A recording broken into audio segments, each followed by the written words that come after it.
Tonight we have a very special guest, very beautiful. All you horny guys, pay attention. This is the ultimate picker-upper. She's beautiful, she's intelligent, she's been in the business for about 10 years.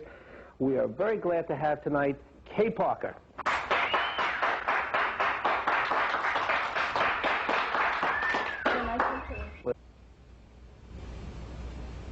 It's good to have you here, Kay. Am I all together here? Those two tits are magnificent and beautiful. Thanks. Kay, you've seen the business change. When you started several years ago, the business was more amateurish. Have you seen the business evolve into a better industry, or do you feel it's gone backwards? Well, for a while there, we were making really nice movies. The budgets were high, and talent was good, and not to say that talent isn't good anymore. I better watch my words here. But in the last couple of years, we've seen the video boom, and unfortunately, that has meant that budgets have dropped. A lot of people have come into the business, and there's a lot of product out there, and unfortunately, from my way of thinking, a lot of it is not so great. Hopefully, it'll sort of phase out. A lot of the videos will phase out, and we'll maybe get back to some, what I consider real quality. I hope so. And that's exactly why I've invited you here, because what you are now on is going to be, I think, the new wave. It's going to be sex films as fun, sex films as Hell's a Poppin', Olsen and Johnson, sort of a Saturday Night Live with tits and ass.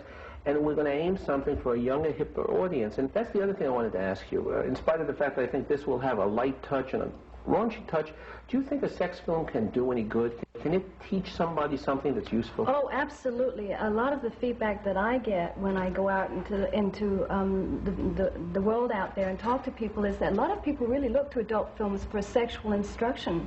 I was one of those people. In what way? Were you a bad? Did you not find you would turn on when a guy ate your pussy? I mean, I was uncomfortable with it. With pussy yeah, all of it. All of it. I was uncomfortable with my sexuality when I first got into adult films. If you look at some of my earlier films, you can tell that I was a lot stiffer in those days and rather introverted, you know. And it's kind of fun to watch clips from my own films and see how I've evolved sexually. Are you a better sexual partner now? Oh, absolutely. But it's more because of who I am. I've grown as a person, you see.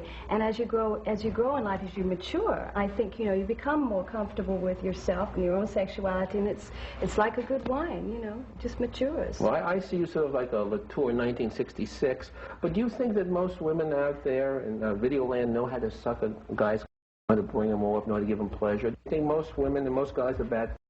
I can't generalize about things like that, but I do know that there are a lot of people who are not comfortable with it, and they do watch adult films to maybe get some tips, find, you know, some different techniques. I think that's true. Is there anything you would not do in your personal sexual life that you would do in a film? That's an interesting twist. Probably. Well, you know, in my own sex life, it's just myself and the person, and I just really, you know, I'm a heart person. Where's my heart? There's my heart.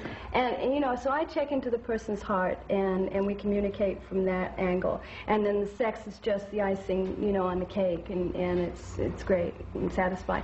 You know, on film, it's a lot different. So yeah, I mean, there's a difference. Even though I always go for a real nice connection with my partner on screen, too. I think that speaks for itself. Would you have sex with a Jewish guy? A fat Jewish guy? You know, I noticed that a lot of guys in adult films are Jewish. Well, that's because they're getting laid for nothing and being paid for it. And it appeals to the Jew in us. I mean, Jewish guys grew up wanting pussy, and suddenly here we're in a world where it's available. I mean, it's fantastic. But would you fuck a fat Jewish guy with a blue T-shirt? Not that I know any here. I'm just sure. I mean, I'm You're trying to. You're putting me on the spot. Just say yes. No. You are in a film, I'm told, called Lorelei. It's a recent film. Can you tell us a little bit about it, sort of set up what the film's about and some of the surrounding participants in this work? Lorelei was a video which I have been reluctant to appear in just because they're shot rather quickly and they're low budget, so there's not much room to really get in there and do a good acting job. In this case, I had the opportunity to work with some old friends who are very good actors. Art Bola is one. Jewish? And yes, he is. He's Jewish. He's wonderful. And Billy Dee, who's one of my all-time favorites. Well, he's black. That doesn't count. Oh, yeah, but I'm kind of partial. Anyway, and the young man, Danny Mann, So I had some really nice people to work with. I had a good time, and I think it shows. Well, why don't we go roll and take a look at some of those clips? Okay, why not? Well, boys, that certainly was fun.